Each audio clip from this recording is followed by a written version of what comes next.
Hello, I'm Dr. Lisa Belisle, and you are listening to or watching our video podcast, Radio Maine, sponsored by the Portland Art Gallery in Portland, Maine. And this is our video podcast where we explore and celebrate creativity and the human spirit. And today, to celebrate and explore creativity and the human spirit is Miriam Webber, who is an up-and-coming, I would say, artist. You've been working on this for a while. A couple of years now, yeah. Thanks for coming in today. Yeah, thank you for having me. It's awesome. So what I love is that you're not, you're fully committed to the art piece, but it's also just one piece of all the things that you're trying to do right now in your life. Yep. So tell me why it was so important that you said, well, on top of having a family, I would really like to start doing something in addition. Yeah, I think it was just sort of, I needed something to help me kind of re-find myself after becoming a mother. I've always been involved in the arts, and painting is one of the, I think, easiest things to do from home when you have a little one, especially acrylic paint dries quick. Didn't have to worry about, the smells that come with oil paints. So I think just needing something to kind of ground me and bring me back to a sense of myself. I don't think I was prepared for how profoundly changing being a mother is. It changes you, a lot. So that definitely helped. I don't think when I started painting, I had any intention of showing my artwork. That came with a friend of mine who owns a business in Hollowell. She hosts a different artist every month, and she offered to have my art there. And I kind of freaked out at first, no, I don't want anyone to see it. And then I did it, and I sold out in a week. And it was very reaffirming to me that was a good thing for me to keep pursuing. Well, there's so many rich elements of what you just said in the tapestry of words. So one of the things I want to go back to is this idea of grounding yourself again as a mother and the profound change that you're describing that you went through that you weren't prepared for. Yeah. And let me take a step back. I mean, I've given birth to 3 children, and I have 3 bonus children also in my life who are now adults. So I certainly can relate to that, and I know how it felt for me. How did it feel for you?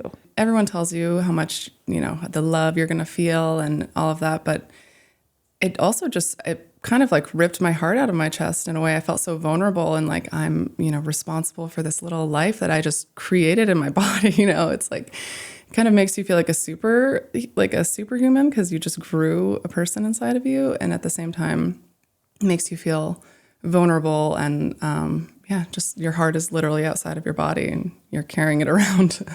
So it's, it's intense, but it's beautiful. And you do, it's a love that, you don't know until you do it. So it's kind of hard to explain, but I definitely felt just overwhelmed by the whole, the whole experience in a good way. And also I can relate to what you're describing because I think, when you first learn that you're carrying a little being around, it's all of a sudden the world kind of shifts in a way. Yeah. The food you're eating maybe is a little dangerous. And, you have to be careful about changing the cat box, for example. Exactly. These very kind of normal, mundane things you didn't spend so much time thinking about. Yeah.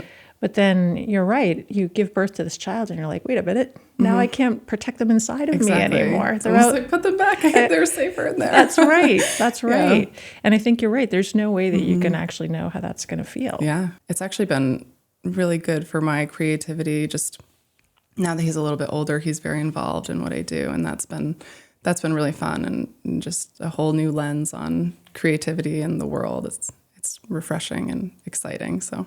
Well, tell me about that. How do you involve him in the work that you do creatively? So I tried to not at first. He would always see me painting, here and there when I could get him in it. And he would comment on them, but I didn't want to ever push it. I didn't want to make him do it or anything. But he has a big whiteboard that he likes to draw on. So that's kind of where it started, was him doing his own little drawings. And then one day over the summer, he just woke up one day and said he wanted to paint with me. And I said, okay. I wasn't sure how we were going to do it together.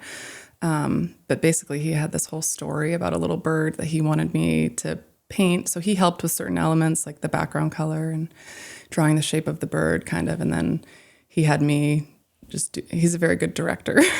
He likes to tell me what to do. And so from there, it sort of evolved. Our next painting was like a fruit solar system. It was like all the planets, but he picked fruits that would represent them instead.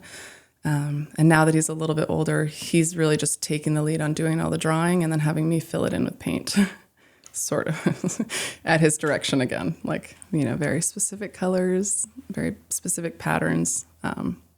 But it's just amazing. Children aren't limited by the same, I guess, society kind of, I think, can limit your creativity sometimes because you worry about, will people like this? Would somebody buy this?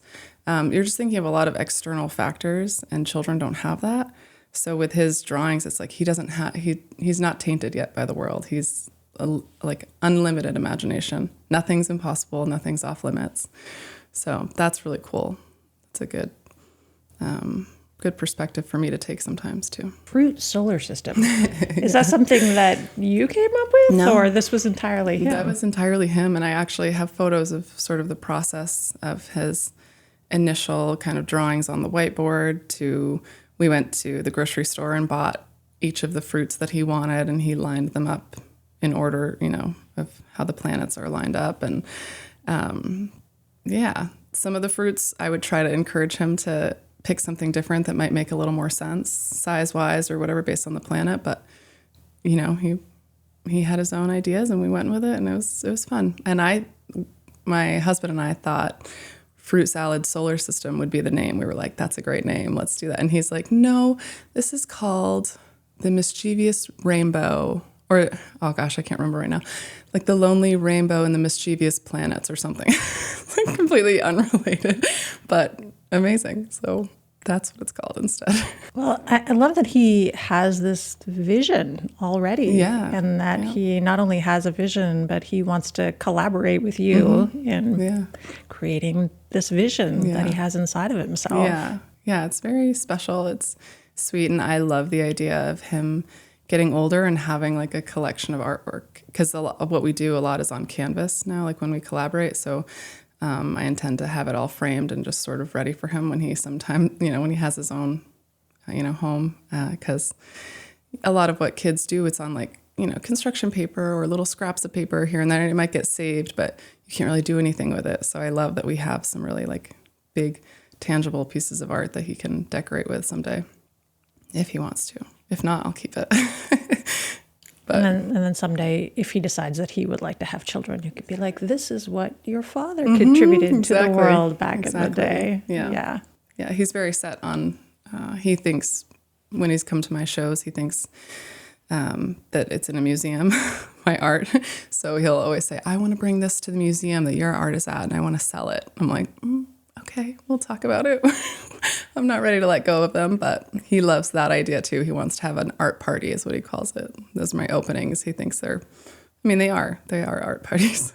But yeah. Well, I love that he values so much the work that you do that first of all, he thinks that he's going to a museum. I mean, this is my mom, and her stuff is in a museum because to him, that's what it is. Yeah, it's so cute. And also that he's a little entrepreneur. Like somebody else is going to value this work. Exactly. Why wouldn't they? Exactly. I know. I have sold prints of some of the ones we've done, but I don't know if I can let go of the originals. We have a very big one right now. It's, I think, 4 feet by 5 feet. And it's just a collection of little monsters that he drew. And there's a little story behind each of them. It's pretty funny. Well, I'm glad that you're keeping this, because I have to admit, I actually have my children's artwork. And I told you they're all north of 20 now. Yeah. And I have it on actually their walls. And it's still here with me. Yeah. They haven't taken it back yet. Yeah. And they look at it and they're like, Mom, but why would you do that? That was from 3rd grade. I'm like, why wouldn't I do that? Yeah. I wish I had kept more of the stuff that I did when I was younger, because it's interesting. My dad actually recently found a piece that I made when I was I gotta say like 7 or 8. I'm not sure. But he had like wrapped it up in some type of plastic, and it's a oil pastel drawing of flowers. And it's amazing to see how my style was sort of solidified at that age.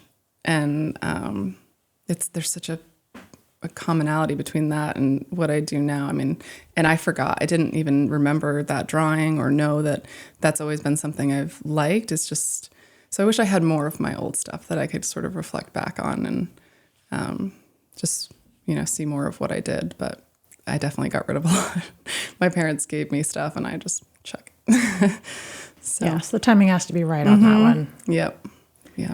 Well, that doesn't that speak to, I mean, you mentioned this idea of wanting to be protective of our children as they leave us. And also that we already have a sense of ourselves even when we're very small. Yeah. So you're not just protecting their little physical bodies, you're also protecting the possibilities of this vision that somehow your parents made possible for you to continue through with. Yeah, exactly. I love I think especially young artists, they're so, I think it's fragile in the sense that like saying something that you might think is well-meaning could set them off track and have them decide to just not do it, So I try to be really careful when I'm talking to him about his stuff. Like, I try not to critique any of it. If he, like when he gets frustrated, if something's not coming out the way he wants it to, I see him get frustrated and want to like give up, and I talk him through it. And I find myself often being like, I needed to take my own advice. These are things, it's like I'm talking to, a little piece of me as well. Cause I think when we're creative, we have those moments where you're stuck or you're frustrated or you want to scrap the whole painting. And I definitely have those moments. So it's kind of funny to talk him through those moments and realize like, okay, I need to listen to what I'm telling him and take my own advice sometimes. So do you feel like your parents did that with you? I mean, clearly they valued what you were doing because they saved it for you. Yeah. My parents, like looking back now that I am a parent, I realize how much they did to kind of help me in this journey. Like I took so many art classes. They signed me up I did like weaving on looms, ceramics, drawing, painting, just every extra little summer camp or class that I could take. And they always like got me in on those. And, I was too young to be asking to do that. So they definitely fostered that for me a lot. And it kind of took becoming a parent to realize like, it's a sacrifice. It's expensive. It's time carting your kid back and forth. And yeah, it's awesome. It was a great opportunity. It's definitely something I hope to do with my son as well, if he's interested. Well, it sounds like at the very least he's interested in having somebody else do his art for him. Yeah. So maybe you have to bring him and yourself to his art class and see how that works out. Exactly. I'll be like, I'll draw it. My mom's going to paint it for me. She'll fill it in. I mean, collaborative art. That actually works. Yeah, it's fun. So tell me about, I know that you are also separately a small business owner. I don't own a business. I work for a small business. I'm a hairstylist. So you're a hairstylist. Yeah. You work for a small business. But I mean, every person I've ever known has worked in that field. There's a certain amount of needing to be entrepreneurial, even if they are, say, renting a booth from someone. Yeah. So it takes a lot of networking and building trust with clients. And so it definitely has that entrepreneurial feel. Well, I think there actually is a translation, right? Yeah. That you have to, I love this idea that the networking piece is important. And I'm assuming that it's also important for art. Oh, absolutely. There's a lot of parallels between being a hairstylist and art. I mean, not only is being a hairstylist creative in nature, but like color theory is a huge part of hair, and it's also a huge part of art. And it's when I was in cosmetology school, I really thrived in the color courses that we took and learning about the color wheel and all that because I already knew it from my art background.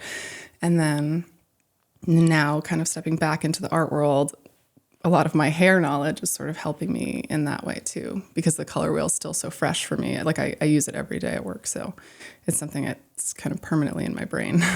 So that's been convenient. As you're helping people, I can see the parallels, and I'm thinking, so when you have somebody and they're sitting with you and you're helping them, you're kind of trying to understand what they would like their hair and their makeup, but specifically their hair to look like, and what you think their hair could actually do, which sometimes maybe is not exactly the same thing. Is there any parallel with, okay, here is this art, I'm creating this, and maybe I could actually see this in the home of this person who came to my, quote, art party, to quote your son. I mean, have you done any sort of work with that to help people understand how this art might fit into their lives? Yeah, I don't do commissions in the general sense of someone being like, I like this picture, can you make this for me? But the commissions that I have done are very much that. It's like they know they want a piece of art, they know where they want it. So then we narrow it down to size and shape of canvas, and then maybe a few focal colors that they want. And I think my best commission work has been when I've been in the person's home and I can see the space where they're going to have it, and I can kind of look around at other little details and sort of pinpoint that into something that they, I basically say, like, you can tell me about some colors you like, you can tell me about the size and shape, and then from there, it's going to just be my creation, because I don't do well working from images, or when I try to do something inspired by somebody else, like when it's their inspiration, it doesn't have the same feeling. I don't really enjoy doing that. So, but yeah, like for example, one commission that I did was at someone's home, and they wanted green. They were really drawn to like different shades of green, and they knew where they wanted it. And I noticed they had some sort of like a gold lamp and some gold picture frames. And I also noticed they had green peace lilies somewhere else in their house. And when I mentioned those, she talked about how when her kids were little, they used to rip them off as soon as they'd grow out, and it drove her crazy. But now whenever she looks at that, like that's what she thinks of her kids being little. And so that's what I ended up doing, was green peace lilies with some little gold accents in there. And it fits the space so well. So I enjoyed that type of sort of collaboration. I love hearing this because having talked to other people who are artists, the commissioning process can be challenging. Mm-hmm.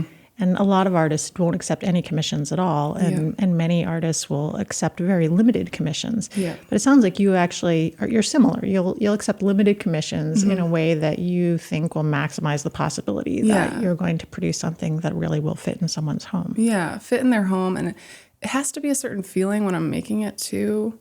I think I personally think you can almost pick up on those feelings, or you can pick up on a feeling when you're looking at art. And so it has to feel good for me to make it. Otherwise, I don't enjoy the process. And maybe that's why I don't love the finished product either. It doesn't feel right to me, I guess.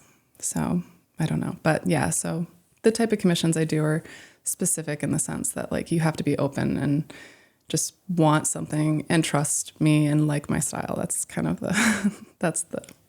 the way I can do it. So describe to me your style. You said that you use acrylics because they're fast drying, and right now that's what you need to have happen. Yeah. Yep. But what would you describe? What type of imagery are you attracted to? What types of things are you generally? I mean, I've seen some of the work that you've sent forward for us to look at, and it's beautiful. But how would you describe it? I do a lot of plants and animals. It's funny. I paint, like, as far as animals, so far it's just been birds and snakes, which I don't really like either of those. Like in my personal life, it's not something I would want as a pet or even to be near, but they are beautiful and they're colorful.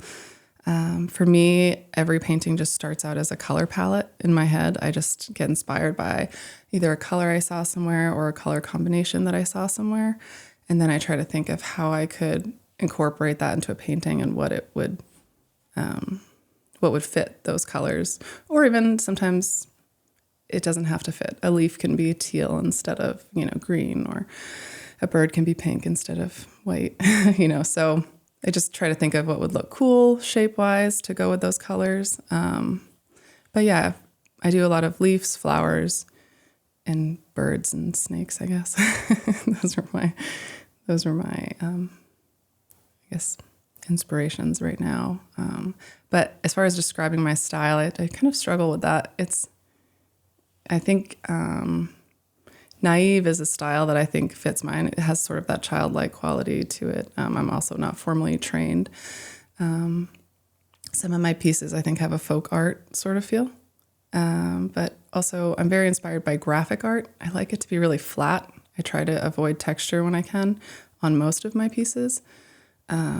So that takes doing a lot of really thin layers to not create brush strokes and all of that. And I don't know why that's important to me. It seems silly because I like textured artwork. And I even do some of that occasionally, but for the most part, my style, I would say, is very kind of flat, two-dimensional. I don't do shading, and I outline everything.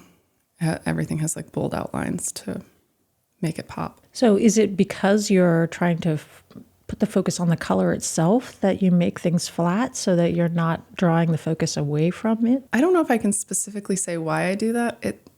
It's just something I enjoy doing, I guess. I like the way it looks and feels. The color, to me, is the most important. I think color is such a huge part of art when you look at it. Like, I think 90% of the art that I'm drawn to has more to do with the color palette than the context. So I don't know what got me kind of starting to do that, but it just feels right to me when I do it. And over the last 2 years, I think I've really solidified my style. I mean, like I said, I think it was already solidified as a child, but then going through art classes and stuff, you're forced to sort of try different things. And I think that's part of what kind of talked me out of pursuing art school was I didn't like those classes where I had to try to do a still life in a certain style. You know, you do like in art history, you study different artists and they have you try to make a painting in their style. And I would do it, but it didn't feel like as freeing to me or as, I don't know, kind of liberating. And then I think as I didn't see as much art that looked like mine around, I started to think like, well, maybe I'm not, I don't know. So I didn't really pursue it. And yeah, then I think it took me having a child, the world kind of shutting down, and maybe just being a little bit older and caring a little bit less about like if other people think I'm an artist or not, I think that came into play as well. I think having my own home too and figuring out my interior style, like what would I want on my walls? What looks good with my, kind of funky style. So I think that all those little pieces kind of came together. Do you now have your art on your walls? It's funny. I did at first. Now I do not. I don't know why. I have other artists on my walls. I will occasionally. They'll take temporary spots, but I think the entrepreneur in me thinks if I can sell it, I should sell it. But also, I don't know. For some reason, I don't like the idea of people coming into my house and me being like, I did this. First of all, I love the fact that you're thinking to yourself, well, I created it and now it can go to somebody else's. Mm-hmm. And this is, a business and I'm wanting to put it out there in the world and have somebody buy it. Yeah. I think that is actually really important. Yeah. If you were, say, a real estate agent, you couldn't keep all of the houses that you liked. So I think that makes perfect sense. Yeah. I also, having just visited, we did a studio visit, which ended up being a home/studio visit with Paige Eastburn O'Rourke. And she's one of our artists. Yeah. And it was so interesting because I loved the way that she put other artists' work in with her own work. And walking around her house, I was honestly so jealous of the way that she had kind of pulled together, here's a Rick Hamilton. And, then over here we have somebody that I met at the Clem Festival when I was selling art, back in the day. Yeah. And I think the ability to bring in other people's pieces is really powerful. Yeah, I think so. It's just nice. It's refreshing. I spend so much time staring at these paintings when I'm working on them that a lot of times by the time I'm done, I'm like, I need a little break from it. I need a little space.